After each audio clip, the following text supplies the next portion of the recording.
Chapter 22. The Prophecy Comes True. We were the first heroes to return alive to Half-Blood Hill since Luke, so of course everybody treated us as if we'd won some reality TV contest. According to camp tradition, we wore laurel wreaths to a big feast prepared in our honor. Then led a procession down to the bonfire where we got to burn the burial shrouds our cabins had made for us in our absence. Annabeth's shroud was so beautiful, gray silk with embroidered owls. I told her it seemed a shame not to bury her in it. She punched me and told me to shut up. Being the son of Poseidon, I didn't have any cabin mates, so the Ares cabin had volunteered to make my shroud. They'd taken an old bedsheet and painted smiley faces with X'd out eyes around the border. And the word loser painted really big in the middle. It was fun to burn.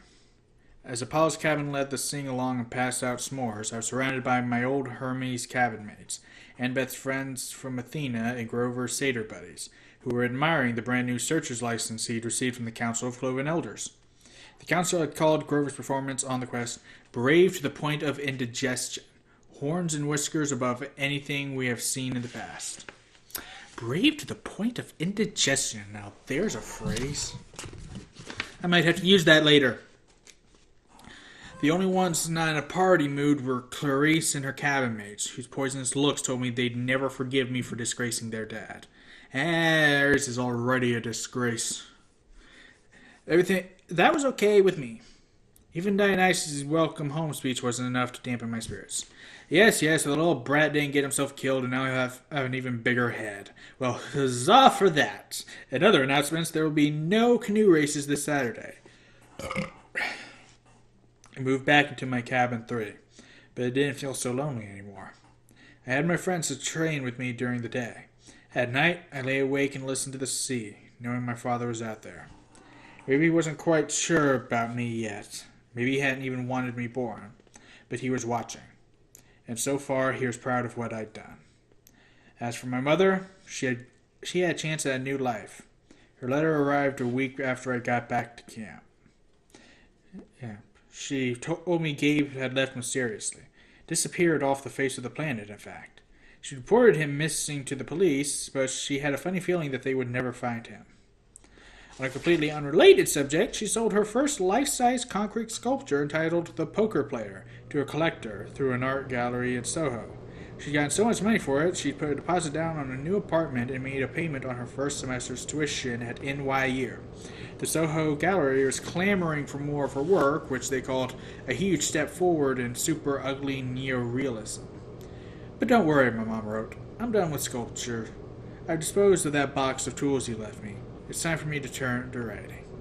At the bottom she wrote, P.S. Percy, I found a good private school here in the city.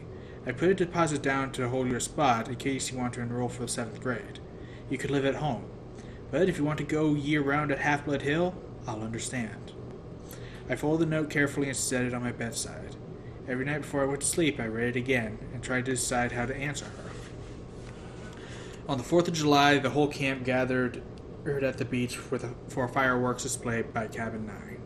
Being Hephaestus' kid, they weren't going to settle for a few lame red, white, and blue explosions. They'd anchored a barge offshore and loaded it with rockets the size of Patriot missiles. According to Annabeth, who'd seen this show before, the blasts would be sequenced so tightly they'd look like frames of animation across the sky. The finale was supposed to be a couple of 100-foot-tall Spartan warriors who would crackle to life above the ocean, fight a battle, then explode into a million colors. As Annabeth and I were spreading a picnic blanket, Grover showed up to tell us goodbye. He was dressed in his usual jeans and t-shirt with sneakers, but in the last few weeks he'd started to look older, almost high school age. His goatee had gotten thicker. He'd put on weight.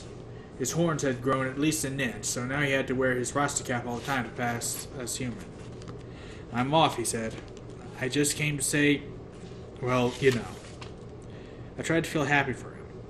After all, it wasn't every day a satyr got permission to go look for the great god Pan. But it was hard saying goodbye. I'd only known Grover a year, yet he was my oldest friend. Annabeth gave him a hug. She told him to keep his fake feet on. I asked him where he was going to search first. Kind of a secret, he said, looking embarrassed. I wish you could come with me, guys, but humans and Pan, we understand, Annabeth said. You got enough tin cans for the trip? Yeah. And you remembered your reed pipes? Jeez, Annabeth, he grumbled. You're like an old mama goat. But he didn't really sound annoyed. He gripped his walking stick and slung a backpack over his shoulder. He looked like any hitchhiker you might see on an American highway. Nothing like the little runty boy I used to defend from bullies at Yancey Academy. Well, he said, wish me luck. He gave Annabeth another hug. He clapped me on the shoulder. Then headed back through the dunes. Fireworks exploded to life overhead. Hercules killing the Nemean lion. Artemis chasing the boar. George Washington, who, by the way, was a son of Athena, crossing the Delaware. Hey, Grover, I called. He turned at the edge of the woods. Wherever you're going, I hope they make good enchiladas. Grover grinned, then he was gone, the trees closing around him. We'll see him again, Annabeth said. I tried to believe it. The fact that no searcher had ever come back in 2,000 years, well, I decided not to think about that. Grover would be the first. He had to be. July passed. I spent my days devising new strategies for capture the flag and making alliances with the other cabins to keep the banner out of Harry's hands. I got to the top of the climbing wall for the first time without getting scorched by lava. From time to time, I'd walk past the big house, glance up at the attic windows, and think about the oracle. I tried to convince myself that its prophecy had come to completion. You shall go west and face the god who has turned. Been there, done that, even though the traitor god had turned out to be Ares rather than Hades. You shall find what was stolen to see it safe returned. Check. One master bolt delivered, one hell of darkness back on Hades' oily head. You shall be betrayed by one who calls you friend. This line still bothered me. Ares had pretended to be my friend, then betrayed me. That must be what the oracle meant. And you shall fail to save what matters most in the end. I had failed my mom, but only because I'd let her save herself, and I knew that was the right thing. So why was I still uneasy? The last night of the summer session came all too quickly. The campers had one last meal together. We burned part of our dinner for the gods. At the bonfire, the senior counselors awarded the end of summer beads. I got my own leather necklace. When I saw the bead for my first summer, I was glad the firelight covered my blushing. The design was pitch black, with a sea green trident shimmering in the center. The choice was unanimous, Luke announced. This bead commemorates the first son of the sea god at this camp and the quest he undertook into the darkest part of the underworld to stop a war. Itchy leg.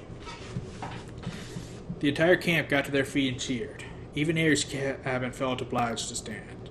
Athena's cabin steered Annabeth to the front so she could share in the applause. I'm not sure I'd ever felt as happy or sad as I did at that moment. I'd finally found a family. People who cared about me and thought I'd done something right. And in the morning, most of them would be leaving for the year. The next morning, I found a form letter on my bedside table. I knew Dionysus must have filled it out because he stubbornly insisted on getting my name wrong. Dear Peter Johnson, if you intend to stay at Camp Half-Blood year-round, you must inform the big house by noon today. If you do not announce your intentions, we will assume you have vacated your cabin or died a horrible death. Cleaning harpies will begin work at sundown. They will be authorized to eat any unregistered campers. All personal articles left behind will be incinerated in the lava pit. Have a nice day, Mr. D. Dionysus, Camp Director, Olympian Council, number 12. That's another thing about ADHD. Deadlines just aren't real to me until I'm staring one in the face. Summer was over and I still hadn't answered my mother or the camp about whether I'd be staying. Now I only had a few hours to decide. The decision should have been easy. I mean, 9 months of hero training or 9 months of sitting in a classroom. Duh. But there was my mom to consider. For the first time, I had the chance to live with her for a whole year without Gabe. I had a chance to be at home and knock around the city in my free time. I remember what Annabeth had said so long ago on our quest. The real world is where the monsters are. That's where you learn whether you're any good or not. I thought about the fate of Thalia, the daughter of Zeus. I wonder how many monsters would attack me if I left Camp Half-Blood Hill. Camp Half-Blood Hill. If I left Half-Blood Hill. If I stayed in one place for a whole school year, without Kyron or my friends around to help me, would my mother and I even survive until the next summer? That was assuming the spelling tests and 5-paragraph essays didn't kill me. I decided I'd go down to the arena and do some sword practice. Maybe that would clear my head. The campgrounds were mostly deserted, shimmering in the August heat. All the campers were in their cabins packing up, or running around with brooms and mops getting ready for final inspection. Argus was helping some of the Aphrodite kids haul their Gucci suitcases and makeup kits over the hill, where the campers' shuttle bus would be waiting to take them to the airport. Don't think about leaving yet, I told myself. Just train. I got to the sword fighters arena and found that Luke had the same idea. His gym bag was plopped at the edge of the stage. He was working solo, wailing on battle dummies with a sword I'd never seen before. It must have been a regular steel blade, because he was slashing the dummies' heads right off, stabbing through their straw-stuffed guts. His orange counselor shirt was dripping with sweat. His expression was so intense, his life must have really been in danger. I watched, fascinated, as he dismembered the whole row of dummies, hacking off limbs and basically reducing them to a pile of straw and armor. They were only dummies, but I still couldn't help being awed by Luke's skill. The guy was an incredible fighter. It made me wonder again how he possibly could have failed at his quest. Finally, he saw me and stopped mid-swing. Percy. Sorry, I said, embarrassed. It's okay, he said, lowering his sword. Just doing some last-minute practice. Those dummies won't be bothering anybody anymore. Luke shrugged. We build new ones every summer. Now that his sword wasn't swirling around, I could see something odd about it. The blade was 2 different types of metal. One edge bronze, the other steel. Oh. Luke noticed me looking at it. Oh, this? New toy. This is Backbiter. Backbiter? Luke turned the blade in the light so it glinted wickedly. One side is celestial bronze, the other is tempered steel. Works on mortals and immortals both. I thought about what Kyron had told me when I started my quest, that a hero should never harm mortals unless absolutely necessary. I didn't know they could make weapons like that. They probably can't, Luke agreed. It's one of a kind. He gave me a tiny smile, then slid the sword into its scabbard. Listen, I was going to come looking for you. What do you say we go down to the woods one last time, look for something to fight? I don't know why I hesitated. I should have felt relieved that Luke was being so friendly. Ever since I'd gotten back from the quest, he'd been acting a little distant. I was afraid he might resent me for all the attention I'd gotten. You think it's a good idea? I asked. Oh, come on. He rummaged in his gem pack and pulled out a 6-pack of Cokes. Drinks are on me. I stared at the Cokes, wondering where the heck he'd gotten them. There were no regular mortal sodas at the camp store. No way to smuggle them in unless you talked to a satyr, maybe. Of course, the magic dinner goblets would fill with anything you want, but it just didn't taste the same as a real Coke straight out of the can. The container makes all the difference.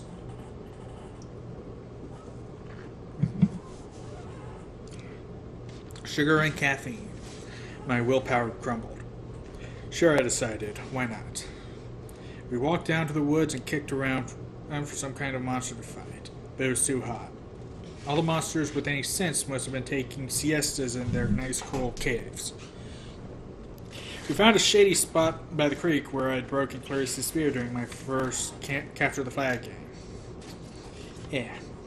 We sat on a big rock, drank our Cokes, and watched the sunlight in the woods. After a while, Luke said, "You miss being on a quest? With monsters attacking me every 3 feet? Are you kidding?" Luke raised an eyebrow. "Yeah, I miss it," I admitted. "You?" A shadow passed over his face. I was used to hearing from the girls how good-looking Luke was, but at the moment he looked weary and angry, and not at all handsome. His blonde hair was gray in the sunlight. The scar on his face looked deeper than usual. I could have imagined him as an old man. "I've lived at Half-Blood Hill year-round since I was 14, he told me. Ever since Thalia, well, you know. I trained and trained and trained. I never got to be a normal teenager, out there in the real world. Then they threw me one quest, and when I came back, it was like, okay, ride's over, have a nice life. He crumbled his Coke can and threw it into the creek, which really shocked me. One of the first things you learn at Camp Half-Blood is, don't litter. You'll hear from the nymphs and the naiads. They'll get even. You'll crawl into bed one night and you'll find your sheets filled with centipedes and mud. The heck with laurel wreaths, Luke said. I'm not going to end up like those dusty trophies in the big house attic. You make it sound like you're leaving. Luke gave me a twisted smile. Oh, I'm leaving all right, Percy. I brought you down here to say goodbye. He snapped his fingers. A small fire burned a hole in the ground at my feet. Out crawled something glistening black, about the size of my hand. A scorpion. I started to go for my pen. I wouldn't, Luke cautioned. Pit scorpions can jump up to 15 feet. Its stinger could pierce right through your clothes. You'll be dead in 60 seconds. Luke, what? Then it hit me. You will be betrayed by one who calls you a friend. You, I said. He stood calmly and brushed off his jeans. The scorpion paid him no attention. It kept its beady black eyes on me, clamping its pincers as it crawled onto my shoe. I saw a lot out there in the world, Percy, Luke said. Didn't you feel it? The darkness gathering, the monsters growing stronger. Didn't you realize how useless it all is? All the heroics, being pawns of the gods. They should have been overthrown thousands of years ago, but they've hung on, thanks to us half-bloods. I couldn't believe this was happening. Look, Luke, you're talking about our parents, I said. He laughed. That's supposed to make me love them? Their precious Western civilization is a disease, Percy. It's killing the world. The only way to stop it is to burn it to the ground, starting over with something more honest. You're as crazy as Ares. His eyes flared. Ares is a fool. He never realized the true master he was serving. If I had time, Percy, I could explain, but I'm afraid you won't live that long. The scorpion crawled onto my pants leg. There had to be some way out of this. I needed time to think. Kronos, I said. That's who you serve. The air got colder. You should be careful with names, Luke warned. Kronos got you to steal the Master Bolt and the helm. He spoke to you in your dreams. Luke's eye twitched. He spoke to you too, Percy. You should have listened. He's brainwashing you, Luke. You're wrong. He showed me that my talents were being wasted. You know what my quest was 2 years ago, Percy? My father, Hermes, wanted me to steal a golden apple from the garden of the Hesperides and return it to Olympus. After all the training I'd done, that was the best he could think of. It's not an easy quest, I said. Hercules did it. Exactly, Luke said. Where's the glory in repeating what others have done? All the gods know how to do is replay their past. My heart wasn't in it. The dragon in the garden gave me this. He pointed angrily at his scar. And when I came back, all I got was pity. I wanted to pull Olympus down stone by stone right then, but I bided my time. I began to dream of Kronos. He convinced me to steal something worthwhile, something no hero had ever had the courage to take. When we went on that winter solstice field trip, while the other campers were asleep, I snuck into the throne room and took Zeus's Master Bolt right from his chair.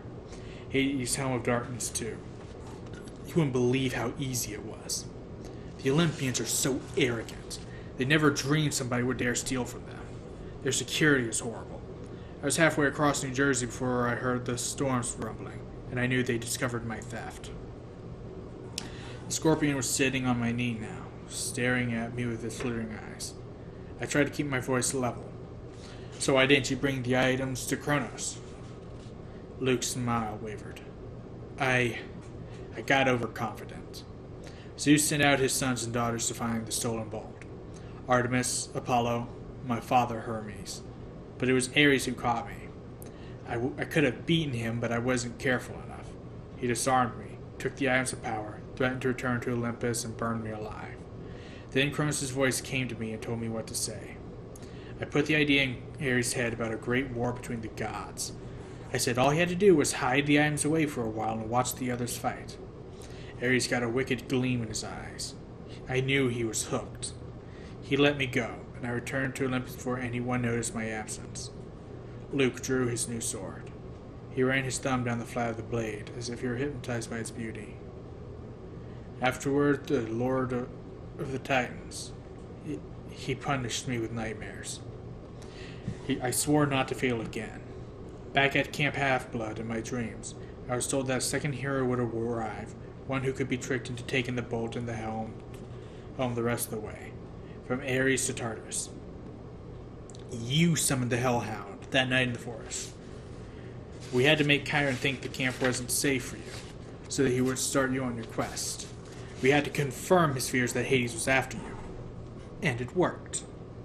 The flying shoes were cursed, I said. They were supposed to drag me in the backpack into Tartarus. And they would have if you'd been wearing them. But you gave them to the satyr, which wasn't part of the plan. Whoever messes up everything he touches. He even confused the curse. Luke looked down at the scorpion, which was now sitting on my thigh. You should have died in Tartarus, Percy. But don't worry. I'll leave you with my little friend to set things right. Talia gave her life to save you, I said, gritting my teeth. And this is how you repay her? Don't speak of Talia, he said. The gods let her die. That's one of the many things they will pay for. You're being used, Luke. You and Ares both. Don't listen to Kronos. I've been used? Luke's voice turned shrill. Oh, look at yourself. What has your dad ever done for you? Kronos will rise. You've only delayed his plans. He will cast the Olympians into Tartarus and drive humanity back to their caves. All except the strongest, the ones who serve him. Call off the bug, I said. If you're so strong, fight me yourself. Luke smiled. Nice try, Percy, but I'm not Ares. You can't bait me. My lord is waiting, and he's got plenty of quests for me to undertake. Luke, goodbye, Percy. There's a new golden age coming. You won't be part of it. He slashed his sword in an arc and disappeared in a ripple of darkness.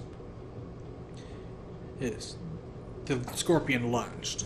I swatted it away with my hand and capped my sword. The thing jumped at me and I cut it in half in midair. I was about to congratulate myself until I looked down at my hand. My palm had a huge red welt, oozing and smoking with yellow guck. The thing had gotten me after all. My ears pounded. My vision went foggy. The water, I thought. It healed me before. I stumbled to the creek and submerged my hand, but nothing seemed to happen. The poison was too strong.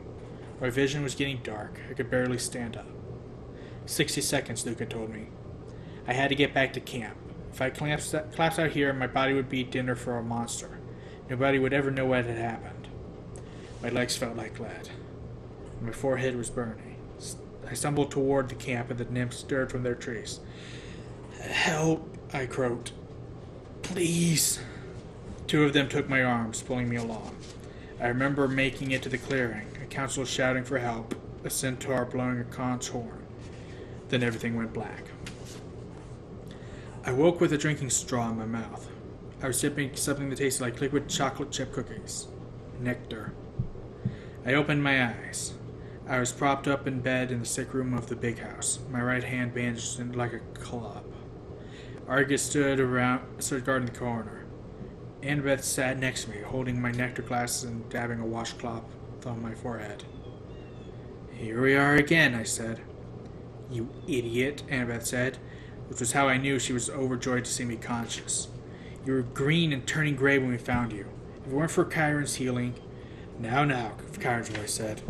Percy's constitution deserves some of the credit. He was sitting near the foot of my bed in human form, which is why I hadn't noticed him yet. His lower half was magically compacted into the wheelchair, his upper half dressed in a coat and tie.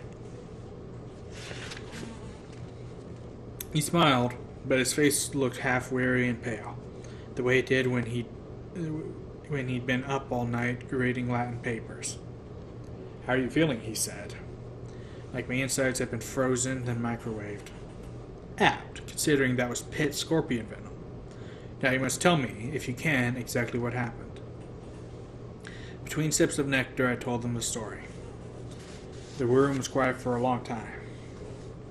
I can't believe that Luke, Annabeth's voice faltered. Her expression turned angry and sad.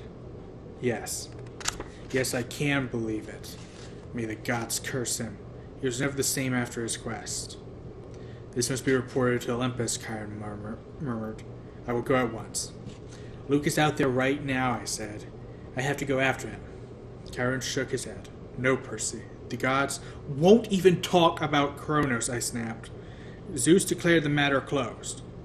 Percy, I know this is hard, but you must not rush out for vengeance. You aren't ready. I didn't like it, but part of me suspected Chiron was right.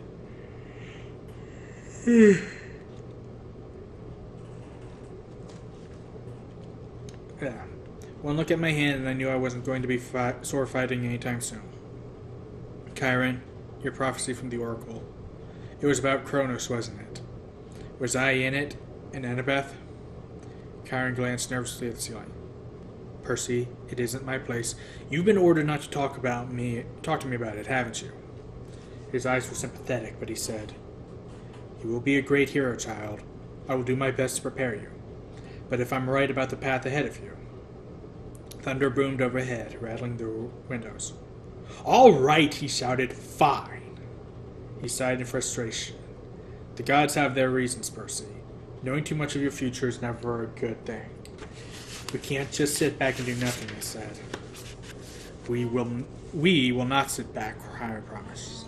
But you must be careful. Kronos wants you to come unraveled. He wants your life disrupted, your thoughts clouded with fear and anger. Do not give him what he wants. Train patiently. Your time will come. Assuming I live that long. Chiron put his hand on my ankle. You'll have to trust me, Percy. You will live. But first you must decide your path for the coming year.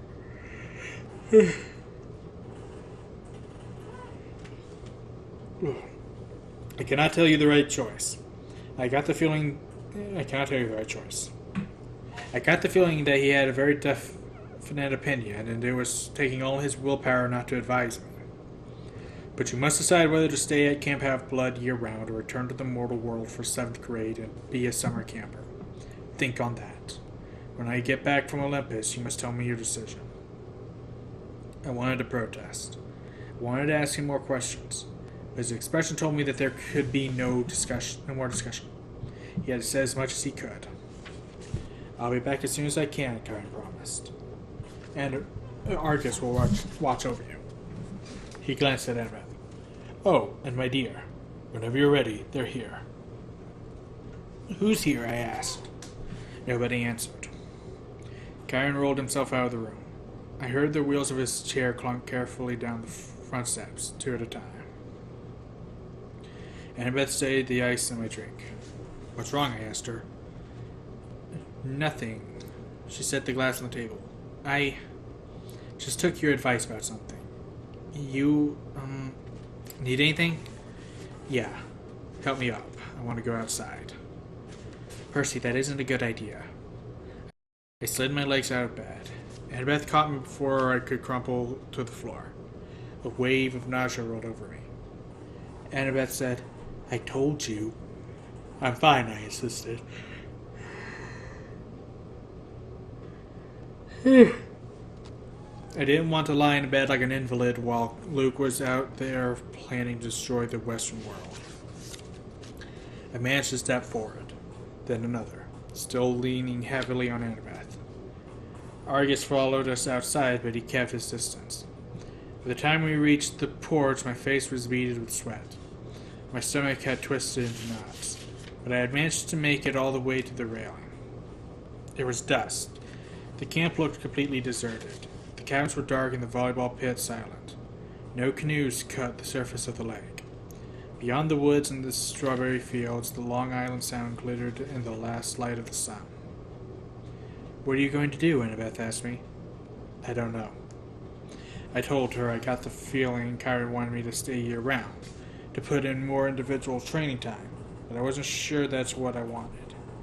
I admitted I'd feel bad about leaving her alone, though, with only Clarice for company. Annabeth pursed her lips, then said quietly, I'm going home for the year, Percy. I stared at her. You mean to your dad's? She pointed toward the crest of Half-Blood Hill, next to Talia's pine tree at the very edge of the camp's magical boundaries. A family stood silhouetted. 2 little children, a woman and a tall man with blonde hair. They seemed to be waiting. The man was holding a backpack that looked like the one Annabeth had gotten from Waterland in Denver. I wrote him a letter when I got back, Annabeth said, just like you suggested. I told him I was sorry. I'd come home for the school year if he still wanted me. He wrote back immediately. We decided we'd give it another try. That took guts. She pursed her lips. You won't try anything stupid during the school year, will you? At least, not without sending me an iris message. I managed to smile. I won't go looking for trouble. I usually don't have to. When I get back next summer, she said, we'll hunt down Luke. We'll ask for a quest, but if we don't get approval, we'll sneak off and do it anyway. Agreed? Sounds like a plan worthy of Athena. She held out her hand. I shook it. Take care, seaweed brain, Annabeth told me. Keep your eyes open. You too, wise girl. I watched her walk up the hill and join her family. She gave her father an awkward hug and looked back at the valley one last time. She touched Thalia's pine tree, then allowed herself to be led over the crest and into the mortal world. For the first time at camp, I felt truly alone. I looked out at Long Island Sound and I remembered my father saying, the sea does not like to be restrained. I made my decision. I wondered if Poseidon were watching, would he approve of my choice? I'll be back next summer, I promised him. I'll survive until then. After all, I am your son. I asked Argus to take me down to the cabin at 3, so I could pack my bags for home. And that is the end. The only thing left is a small look to the Sea of Monsters, which honestly don't need because I'm going to be reading that one at some point. Although I'm thinking, for the time being, the next book I could read could be The Red Pyramid. I'm thinking with 5 books to Percy Jackson, 3 to the Kane Chronicles, you can kind of see where I'm going with this. Actually, that doesn't quite work out. Lightning Thief, Red Pyramid, Sea Monsters. Actually, no, you know what? I'm just going to keep going with Percy Jackson for the time being. Yeah, that's not... My idea isn't working out like I thought it would. But oh well. That was the end of the first book of the Percy Jackson and the Olympians. This, honestly, like, seriously, Rick Riordan is probably my favorite author ever. Or just all of his series are amazing. I am still waiting for the next Trials of Apollo, assuming it's not already out by now. I can't remember when it said it would be out. Actually, let me check that real quick. I've got the Dark Prophecy right here. When's this next freaking book going to? In spring of 2018. So it's not out yet, but it's going to be soon, within a few months. I wonder, you think I could get through all of the other books by then? I mean, it's going to be tricky because I don't actually own The Last Olympian, and I also don't own The Lost Hero. I mean, I've got a graphic novel of The Lost Olympian, The Lost Hero, but, yeah, I don't want to do a reading of that. That's just pictures and words. I mean, it's good, it's well written, it's well... translated, but you know, I should be doing the books. But anyway, I probably will not get done with it by the next series. But hey, who knows? Maybe I'll get done with all the series by the time the 5th book of the Trials of Apollo comes out. Because obviously this is going to be the next. This is the next 5-book series he's doing. But anyway, that's been the end of The Lightning Thief. Next will be The Sea of Monsters. So for now, thank you guys so much for... I'll probably wait until I'm at home and have been settled in. In fact, I'll probably be at home by the time this video comes out. I'll be back home in Louisiana by then, probably. So for now, thank you guys so much for watching, and as always, I will see you in the next episode. Later.